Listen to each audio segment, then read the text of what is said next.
우리 사랑하는 성도님들, 지난 한 주간 잘 지내셨습니까? 저도 여러분께서 기도해 주셔서 아주 건강하게 한 주간 잘 지내고 또 오늘 이렇게 말씀을 전하게 돼서 감사합니다.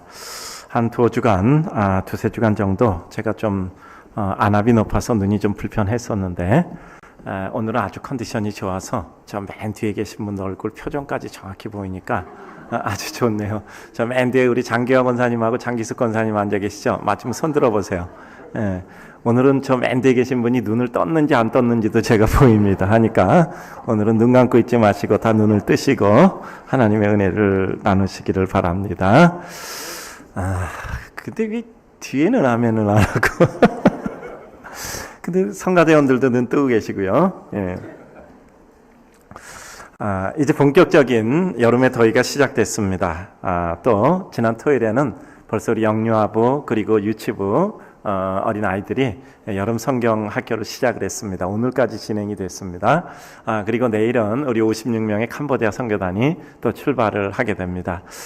저는 오늘 저녁에 출발해서 선교단은 주일 새벽에 오지만 저는 그 토요일 날 새벽에 도착을 합니다. 주일 설교를 또 해야 되니까요. 그리고 또 우리 낙도 선교단 또 국내 선교 출발하고 또 우리 유초 중고 미랄부 또 청년부까지 또 수련회 다녀오게 됩니다. 그리고 일본 선교 그 다음에 다녀오게 됩니다. 이와 같은 일정을 가지면서 우리 분당중앙교회 하절기 선교와 또 여름 성경 캠프가 진행이 되고 있습니다. 말하자면 교회는 6개월간의 시간을 보내고 또 6개월간의 시간을 앞두고 매월 첫 주가 되어서 맥주 감사절 예배를 드리게 됩니다. 원래 이 맥주 감사절은 우리가 잘 아는 것처럼 오늘 읽은 본문 중에 나오는 3대 절기입니다. 무교절, 맥주절, 수장절.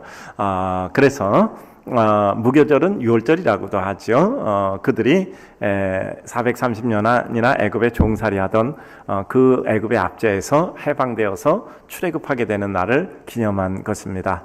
그리고 우리가 오늘 또 같이 은혜를 나누게 되는 맥주절은 첫 번째 수확을 거두게 되는 것이고요. 그리고 이제 가을 거지를 다 마치고 다 창고에 들이고 수장한 다음에 창고에 들여서 정립을 한 다음에 그 다음에 가지게 되는 이와 같은 추수감사절, 수장절, 이와 같은 3대 절기를 지내게 됩니다. 요즘 교회에서는 이와 같은 맥주절과 추수감사절, 그리고 예수님께서 이 땅에 오신 후에 예수님의 탄생인 성탄절과 부활절, 예수님께서 부활하신 날, 이 네 가지 절기를 요즘 우리 개신교에서 이렇게 지내고 있습니다. 이런 가운데 왜 이 절기를 지켜야 되고 또 왜 이 전통을 지켜야 되는가 하는 것을 말씀드리고 오늘 맥주절을 같이 은혜로 나누고자 합니다. 사실 시대라는 것은 각각 그 분위기와 그 배경이 다른 것입니다. 예를 들면 이 맥주절이 이루어지게 되고 추수감사절이 이루어지게 된 것은 농경문화 시대였기 때문에 그게 가능하죠. 농경문화니까 첫 번째 소출을 거두고 또 마지막 소출을 거둬서 다 또 창고에 들인 후에 또 광야에 나가서 하나님께 감사하는 절기를 지내게 됐단 말이에요. 그리고 6월절은 잘 아는 것처럼 해방기념일이 되는 것이죠. 그런데 왜 이와 같이 우리와는 다른 사회 속에서 이루어진 일을 가지고 우리가 지내야 되는가?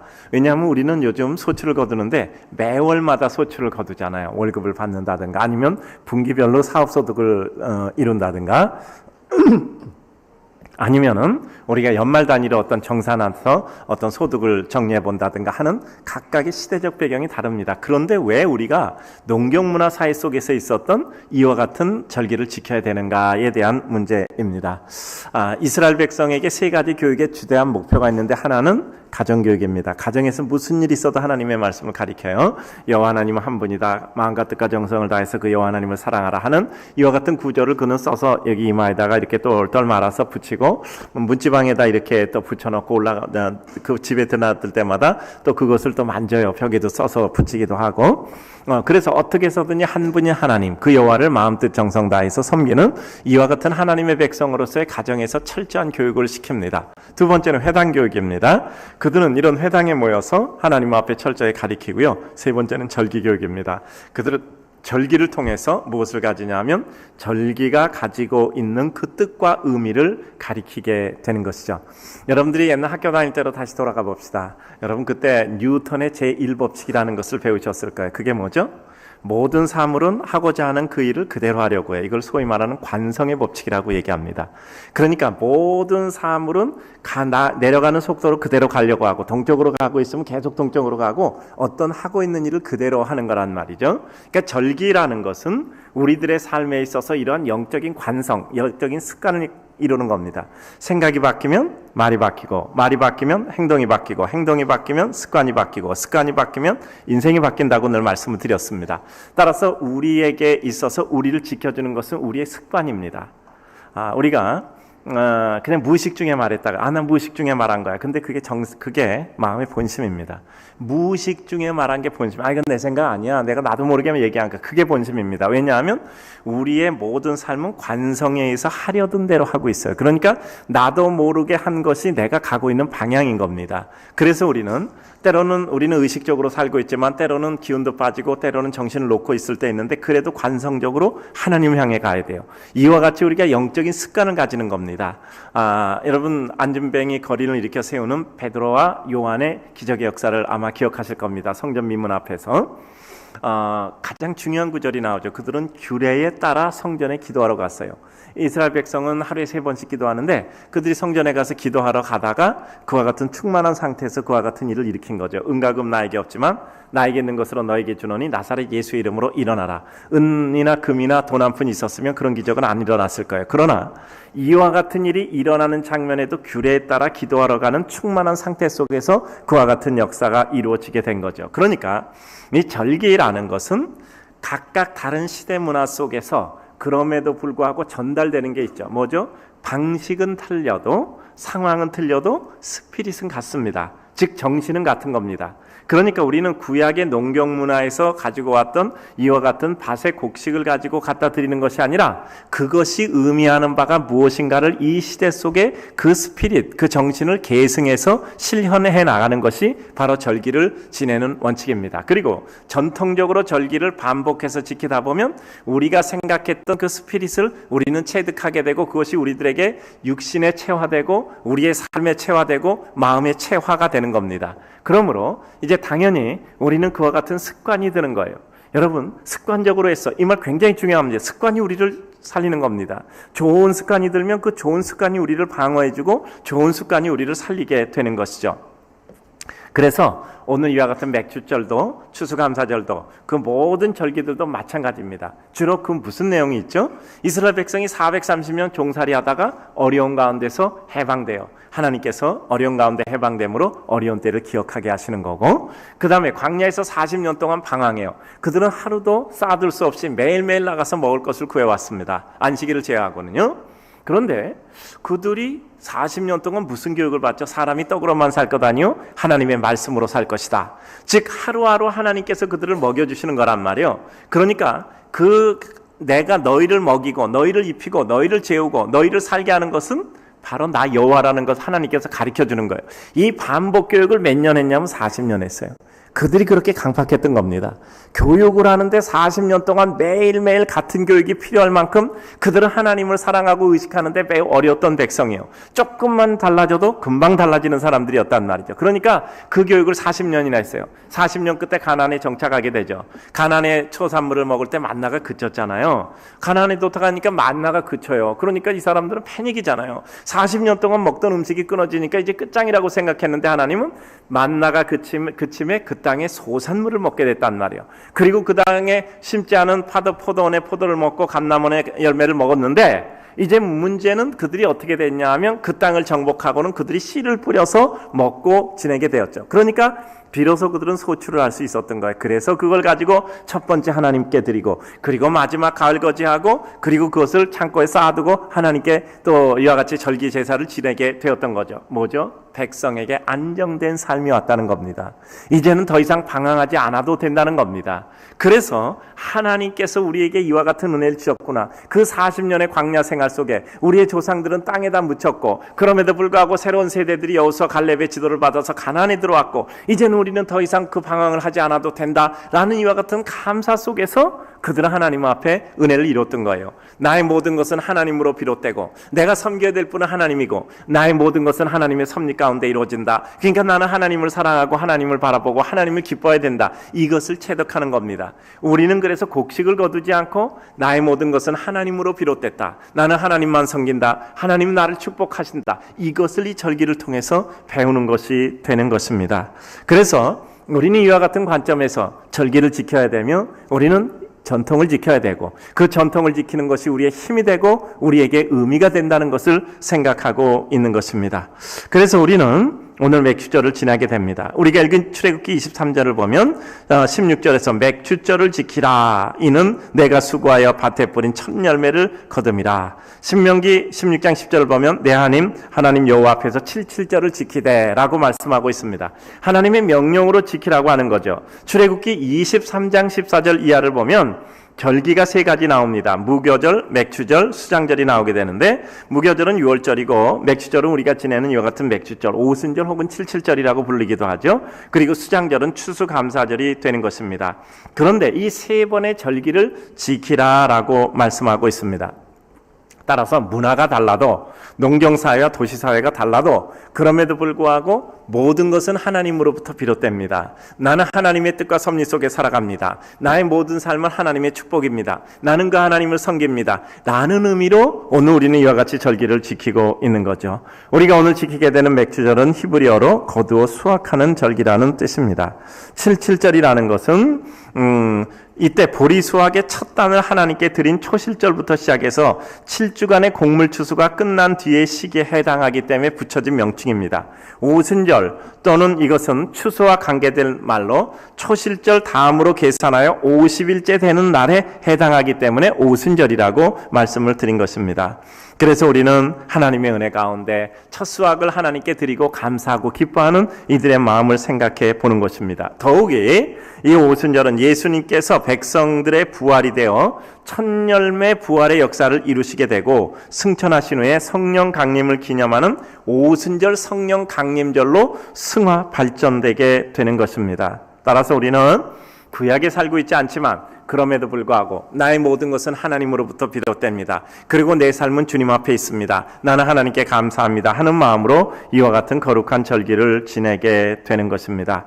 이스라엘 백성이 가장 어려운 지경에 빠질 때 이들은 세 가지를 상실했습니다.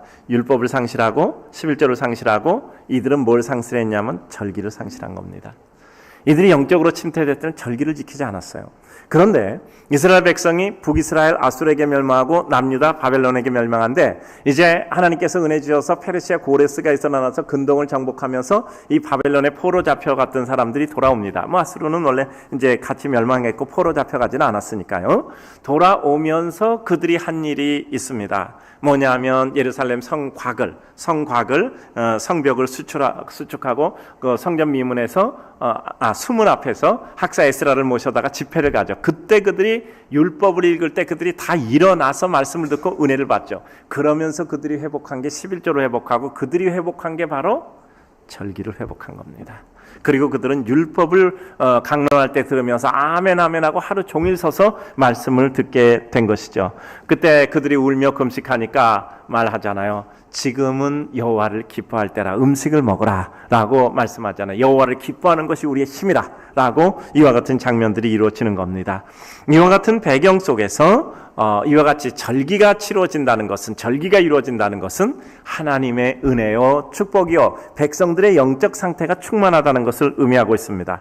이제 맥주절의 중요한 의미가 우리가 해야 될 일들을 잠시 오늘 생각해 보므로 이 절기에 대해서 생각을 해봅니다. 이제 집안에서 보면 어른들이 애들한테 인사시키는 것도 가리키잖아요. 그리고 우리는 제사 안 지내니까 추도 예배도 가리키고 왜냐하면 이 역사성이라는 것을 통해서 전통은 우리들에게 힘을 주고 있는 거예요. 전통이 아무 필요 없는 게 아니에요. 그 전통을 지킴으로 그것이 우리를 지켜주는 외곽 울타리를 구성하고 있는 거거든요. 그래서 전통의 힘이라는 것은 상당합니다. 그러니까 우리가 실제만을 다루다가 보면 어떤 어려움이 있을 때 그것으로 무너지면 끝이에요. 근데 전통을 가지고 있을 땐 실제 속에서 무너져도 그 전통의 끈을 잡고 다시 일어날 수 있는 겁니다. 이제 매축절의 중요한 의미는 첫째, 하나님의 은혜를 인정하고 감사하는 행위의 절기입니다. 신명기 16장 10절 보면 자원하여 드리고 여호와께서 너에게 복을 주신 대로 내 힘을 헤아려서 자원하여 예물을 드리고 라고 말씀하고 있습니다. 즉 하나님의 은혜를 인정하는 겁니다. 하나님 내게 이렇게 은혜를 주셨습니다. 감사하는 겁니다. 내 마음과 행동으로 하나님께 감사를 드리는 것입니다. 복을 주신 대로라는 것은 뭐냐면 내가 하나님의 은혜를 곰곰이 생각하는 거예요. 우리 추수감사절에는 그거잖아. 기쁜 일 50가지 쓰고 슬픈 일 50가지 써보잖아. 근데 나중에 보면 그 슬펐던 일이 기쁜 일로 바뀌는 경우를 많이 보고 있죠. 그러니까 슬픈 것과 기쁜 것이 동시에 쓰여지잖아요. 슬펐는데 기뻐진 겁니다. 그렇게 우리들에게 하나님 주신 축복이라는 것은 다양한 경로를 통해서 우리들에게 오게 되죠. 그래서 하나님의 은혜 가운데 우리가 성숙했다는 것은 우리의 모든 일의 근원은, 우리의 삶의 근원은 하나님임을 아는 거죠. 우리에게 가장 큰 축복은 내가 하나님 앞에 감사할 수 있게 된다는 겁니다. 그래서 우리가 하나님 앞에 감사하는 것 중에 가장 중요한 것은 뭘까요? 첫째는 믿음을 주신 겁니다. 베드로후서 1장 1절을 보면 하나님께서 선물로 믿음을 주셨다라고 말씀하고 있습니다. 여러분, 우리가 이번 그 이스라엘 초청 축제에도 336명이나 되는 새로운 분들이 초청을 받으셔서 결신도 하고, 오늘도 보니까 또 이렇게 2주, 3주째 나오시는 분들도 계시더라고. 인사하시고 또 하시는데, 그런데 이게 왜 다른 사람에게는 안 믿어지는데 나는 믿을까? 여러분, 이게 믿어지겠습니까? 다른 논리 세계 속에 있는데. 그렇죠. 논리는 뭐라 그랬죠? 논리는 그 가지고 있는 능력에 의해서 결정되는 겁니다. 한 가지밖에 못 보면 한 가지 가지고 논리를 정하는 거야. 10가지 보면 10가지 가지고 논리를 정해요. 무한한 세계에서 무한한 능력을 가지고 논리를 정하는. 그러니까 이게 이해가 되겠느냐고요. 이 세상의 인간들이 하나님의 논리가 이해가 되겠느냐고요. 하나님의 논리를 이해하려면 먼저 하나님의 능력을 인정해야 된단 말이에요. 나는 아니라고 말하지만 하나님은 그렇다고 말할 수 있다는 것을 깨닫고 인정해야만 하나님의 논리를 인정할 수 있는 거란 말이에요. 그런데 그게 되냐고요? 사람으로는 할 수 없을 때 뭐라고요? 하나님으로서 다 할 수 있다라고 말씀합니다. 그러니까 믿음이라는 것은 인간이 가지는 것이 아니라 하나님이 우리 마음에 축복의 선물로 주시는 거야. 그러니까 내가 어떤 것을 믿을 수 있다는 것은 하나님께서 내게 큰 축복과 은혜를 주셨던 것입니다. 두 번째로 우리들에게 생명을 주심을 또 우리는 감사한 거죠. 사도행전 17장 25절 보면 하나님께서는 만민에게 생명과 호흡과 만물을 친히 주셨다라고 말씀하고 있습니다. 여러분, 지혜서를 보면 산 개가 죽은 사자보다 낫다 그래요. 죽은 사자보다 살아있는 개가 더 낫다고 얘기하는 겁니다. 뭐죠? 살아있음의 소중함, 중요성입니다. 왜 살아있는 것이 소중할까요? 그것은 하나님의 의도이기 때문에 그래요. 내가 살아있다는 건 뭔 의미하죠? 어떤 목적이 있는 거야. 하나님께서 우리를 살리셔서 이루는 목적이 있는 거야. 우리가 어떤 목적이 있으면 뭐죠? 우리는 가치가 부여돼요. 가치가 부여되면 의미가 생성되잖아요. 그러니까 목적과 가치와 의미는 같이 가는 거잖아요. 그러니까 그 목적과 가치와 의미를 동시에 우리들에게 실증하여 보내주는 것이 뭐죠? 바로 우리들에게 있어서 이루어지는 생명이란 말이에요. 그러니까 하나님이 나를 살려줬다는 건 나를 통해서 이루실 목적이 있고, 목적이 있으니까 가치가 있고, 가치가 있으니까 의미가 부여되는 거예요. 그러니까 내가 살아있다는 것은 굉장히 중요한 겁니다. 분명히 나를 통해 이룰 하나님의 계획도 있고 의미 있고 가치 있단 말이에요. 그러니까 생명 주신 것을 감사하는 것입니다. 믿음 주셔서 감사한데, 믿음 주실 뿐 아니라 또 나에게 생명을 주셔서 감사한 거죠. 또 다음에 중요한 것은 마음에 감사할 수 있는 마음을 품은 것에 대해서 감사해야 됩니다. 데살로니가전서 5장 18절은 범사에 감사하라 그랬어요. 내가 하나님 앞에 감사할 수 있는 것은 하나님의 큰 축복이에요. 감사는 은혜의 초청. 따라서 합니다. 감사는 은혜의 초청. 불평은 사단의 초청. 감사는 은혜를 초청하는 거고요. 부르는 거고, 그리고 불평은 사단을 부르는 거예요. 내가 한참 불평하면 사단이 잘 됐다 나를 부르는 거하고 우리에게 온타는 말이죠. 사람이 성숙한다는 것은 전에는 감사한 건 몰랐는데 이제는 감사한 걸 아는 거죠. 처음엔 내가 잘한 줄 알았는데 은혜를 받고 보니까 나를 위해서 부모님이 이렇게 헌신하셨구나. 나를 위해서 주변 사람들이 이렇게 나를 도와주고 나에게 은혜를 베풀어 줬구나. 내가 보니까 하나님께서 나에게 축복하셨구나. 그걸 깨닫게 되는 거예요. 그러니까 감사한다는 것은 내가 상당한 은혜를 받고 있는 겁니다. 그래요. 정말 생각해보면 우리가 누리고 있는 일이 너무 많잖아요. 어제도 어려운 성도님이 그 어려움을 성도님이 어려움을 당해서 제가 연락을 받고 전화를 드렸어요. 그랬더니 이렇게 말씀하시더라고요. 오늘 기도도 받으러 오셨는데 목사님 정말 이렇게 가슴 아픈 일이지만 그래도 목사님께 하나님 말씀 들은 게 있어서 저는 지금 잘 처리하고 있습니다. 그러면서 이렇게 말씀합니다. 저는 늘 목사님께 큰일도 없고 놀랄 일도 없다라고 들은 것이 기억이 났습니다. 그래서 지금 내가 할 일을 아주 담담하게 잘 지금 하나하나 진행하고 있습니다.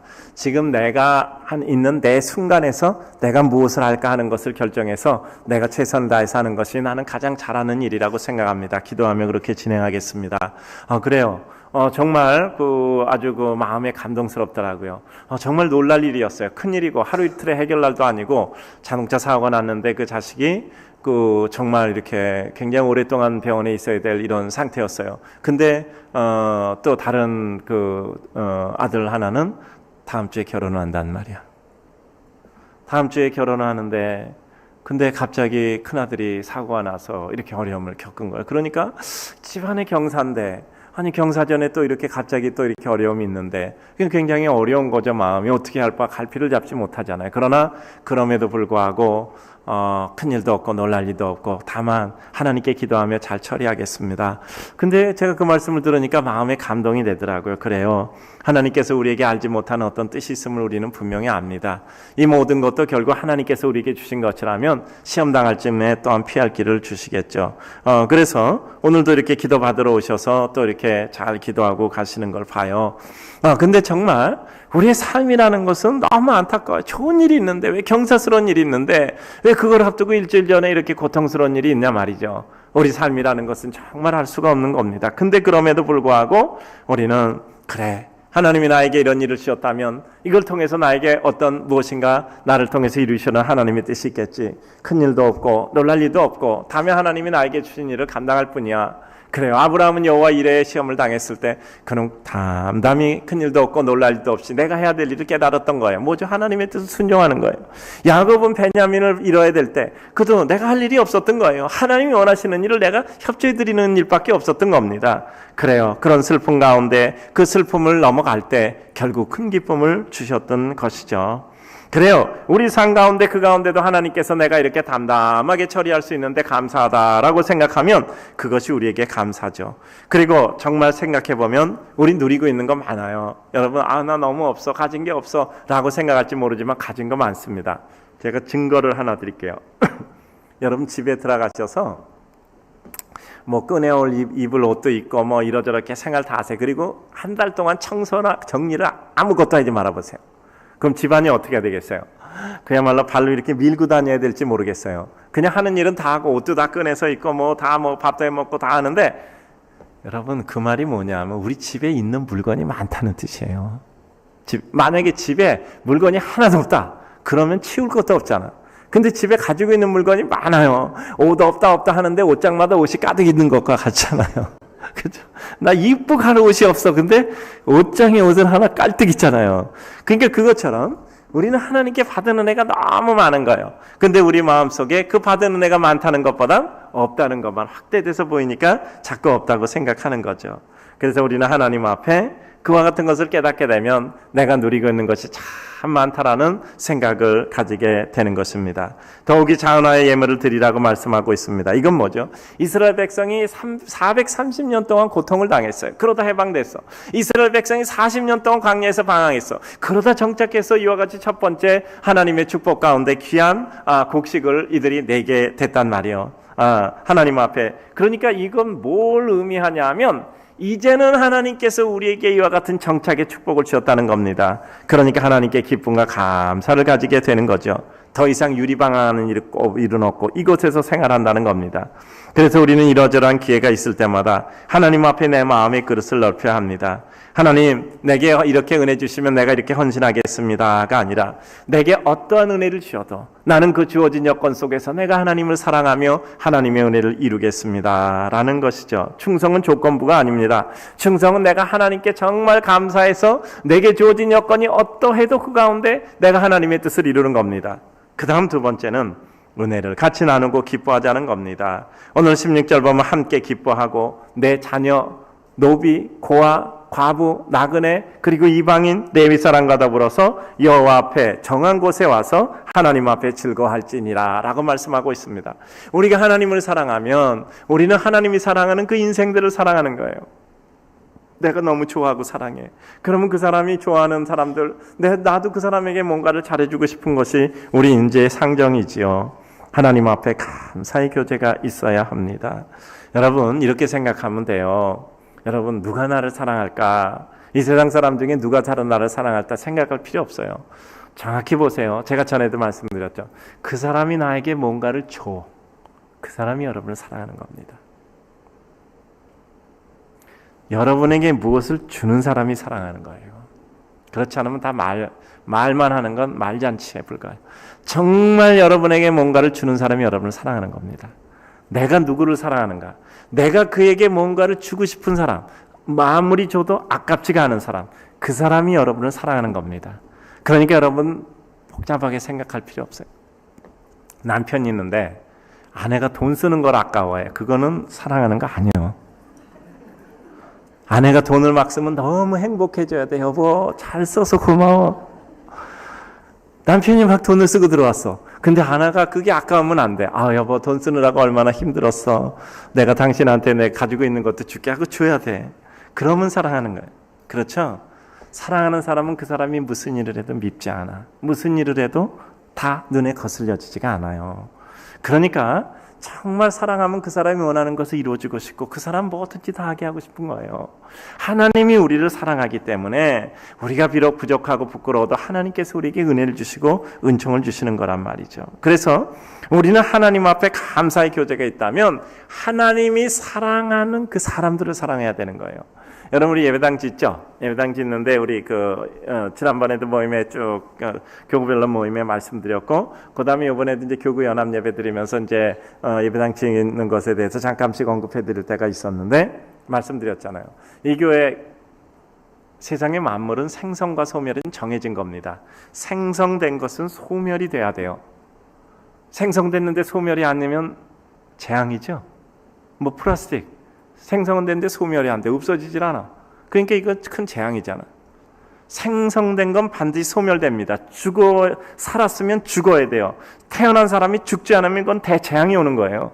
그렇잖아요. 지구상에 사람이 넘쳐서 어떻게 하게 돼서 아비규환이 될 겁니다. 생성과 소멸의 인생은 어떻게 가죠? 생로병사라는 계단을 건너서 가는 겁니다. 생로병사라는 징검다리를 건너서 생성과 소멸을 이루는 거예요. 소멸됨으로 완성되는 거란 말이에요. 그러면 이 지상에 있는 모든 것들이 다 똑같습니다. 교회도 생성됐으면 소멸돼야 돼요. 교회도 흥망성쇠를 거쳐서 생성됐으면 소멸돼야 됩니다. 이게 완벽히 끝나는 거예요. 그럼 분당중앙교회도 생성되면 소멸돼야 되잖아. 그렇기 때문에 우리는 무엇인가 생성됐을 때 내 소멸의 때를 어떻게 가지는가. 우리 실전사항 중에 첫 번째가 뭐죠? 무엇으로 남을 것인가를 생각하자잖아요. 그래서 우리는 항상 우리의 마지막을 생각해야 되는 겁니다. 교회도 마지막을 생각해야 돼요. 이건 괜한 일 하는 게 아니라 그것이 우리의 목표예요. 그러니까 이 교회가 어떻게 없어져야 되는가? 언젠가는 없어지겠죠. 1000만 년 가는 교회는 아무도 없으니까요. 그래서 우리 성도들이 예배당 정성들을 지었으니까 문제는 이건 매각을 못합니다. 사회 기부해야 돼. 공공재로 기부하든지 아니면 매각을 할 때는 그것을 사회 기부하도록 저희가 법제화 시켜놓을 겁니다. 그래서 어느 누구도 이 예배당을 가지고 재물이나 재산처럼 활용할 수가 없어요. 하나님께 드려진 것이기 때문에 하나님이 사용해야 돼. 하나님이 사용하는 건 뭐죠? 하나님이 좋아하는 것, 그것을 위해서 사용되는 거예요. 어려운 사람, 힘든 사람, 구제와 선교를 위해서 사용하도록 법제화를 시켜놓으려고 그래요.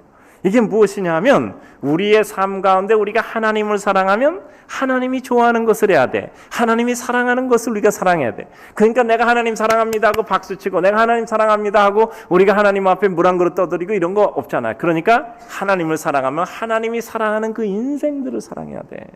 그래서 이 교회는 없어질 때까지 하나님의 뜻을 한 번 기부했는데 2번은 기부 못 하겠어요? 우리가 하나님의 은혜 가운데 우린 그래서 사회 기부를 하기로 다 결정을 합니다. 여러분, 우리들의 삶 가운데 이루어지는 모든 것들은 따라서 생성 소멸, 생성과 소멸이 완성이거든요. 생성됐으면 소멸돼 완성으로 끝나고 마치는 겁니다. 그런데 우리가 그 과정 속에서 하나님이 원하시는 것을 하는 거고요. 하나님이 기뻐하는 사람들을 기쁘게 해주는 겁니다. 하나님이 기뻐하는 사람이 누구죠? 고아, 과부, 갱, 나그네, 레위인, 그리고 이방인들, 그리고 그 당시에 있었던 여러 어려운 사람들이잖아요.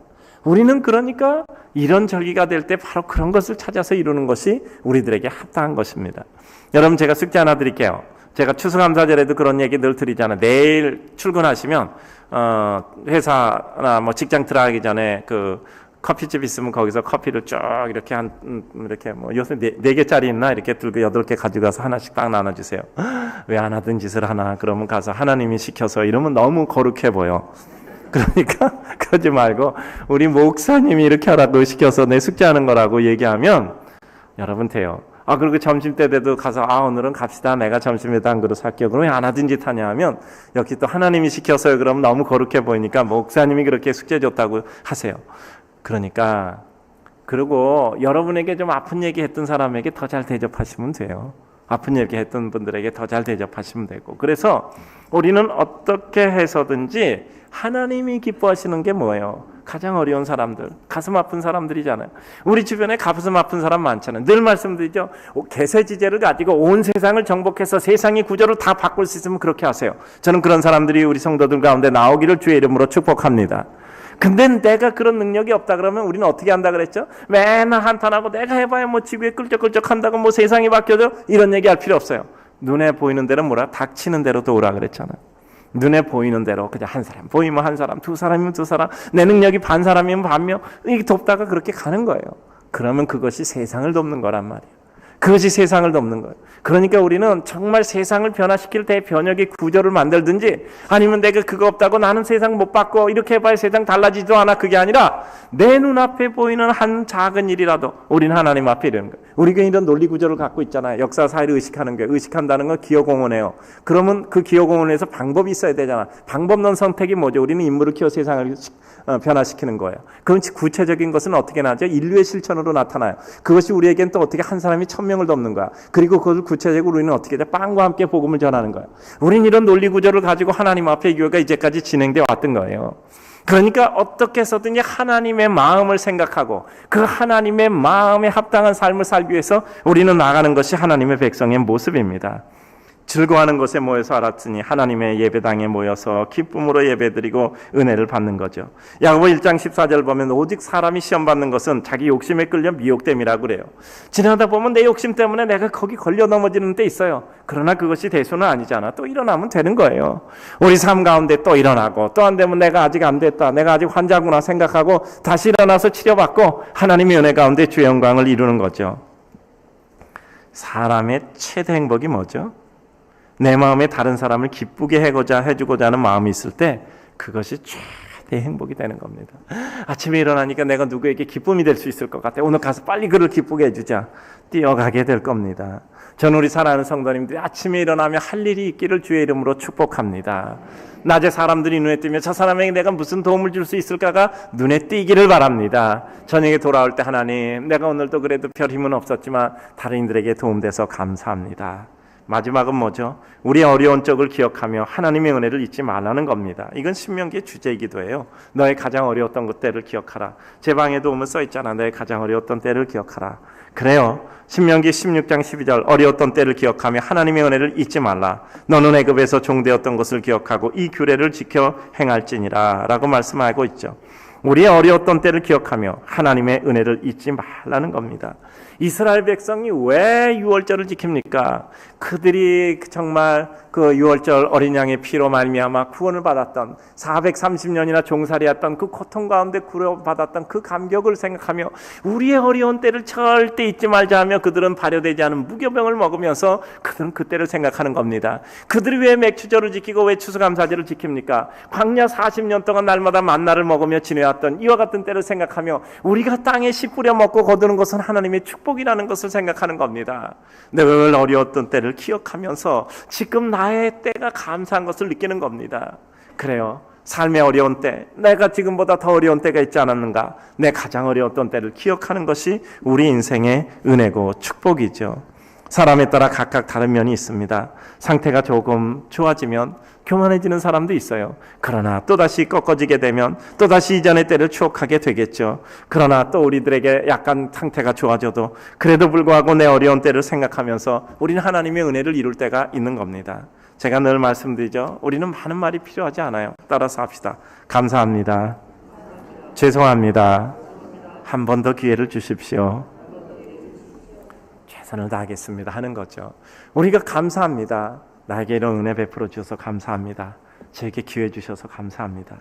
죄송합니다. 마음에 안 들어서 죄송합니다. 뭐 누가 옳고 그르고는 다 의미가 없고 필요도 없어요. 뭐 마음에 안 드는데 뭘 어떻게 해. 내가 상대를 마음에 들지 못한 게 그게 나 부족이죠. 뭐 죄송합니다. 그러나 한 번 더 기회 주시면 또 최선을 다해 노력하겠습니다.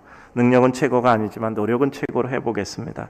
그러다 기회가 없다면 이제까지 그것도 감사하고 또 내게 주어진 그 상태 속에서 내가 할 수 있는 일이 무엇인가를 찾아서 가는 것이 우리 인생이 아니겠습니까?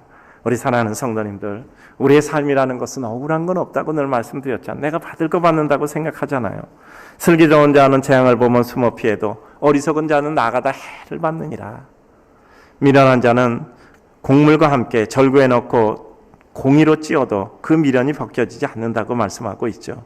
그래서 하나님께서 절구에 넣고 공이로 막 찢는 거예요. 그래도 미련이 부서지지 않는 거예요. 내가 나를 절대로 포기하지 않으니까, 내가 나를 내려놓지 못하니까 잘게 부서져 봐야 우리는 깨지기만 할 뿐이죠. 그래요. 이스라엘 백성이 그 자녀를 통해서 교육할 것은 우리 조상은 쓴나물을 먹었고 발효되지 않은 이와 같은 무교병을, 발효되지 않은 딱딱한 굳은 빵을 먹으면서 우리는 출애굽의 날을 기다렸다라는 것을 그들에게 가르쳐주는 겁니다. 우리는 날마다 동가숙 서가식하며 하루도 우리는 머물러서 살 수가 없었고 매일 이렇게 유리방황하며 살았는데 하나님께서 우리에게 땅을 주시고 거기서 씨 뿌려고도 먹게 했다. 이와 같은 것을 하나님께 감사하고 감격하며 지나게 되는 것이죠. 오늘 주님을 사랑하는 우리 성도님들, 말씀을 정리하고자 합니다. 사람에게는 누구나 일정한 원칙이 있습니다. 저는 이런 생각해요. 아침에 일어날 수 있는 거 감사하고, 깨끗이 씻을 수 있는 거 감사하고, 우리에게 베풀어 주시는 모든 일을 생각할 때마다 하나님께 감사한다면, 이것이 우리의 원칙이 된다면 우리는 행복할 수 있을 것입니다. 하나님, 아침에 일어나게 하셔서 감사합니다. 그대로 우리 거두어 가실 수 있잖아요. 하나님, 오늘 깨끗이 씻고 뭔가 새로운 마음으로 출발할 수 있어서 감사합니다. 하나님, 또 나에게 모든 일 베풀어 주셔서 하루를 마칠 수 있어서 감사합니다. 이런 감격이 있고 하나님과 대화하고, 나의 모든 것은 하나님으로부터 왔고, 그리고 나의 모든 은혜는 하나님의 축복이고, 그리고 그 하나님 기쁘게 하는 내가 되기를 주 예수 그리스도의 이름으로 축복합니다.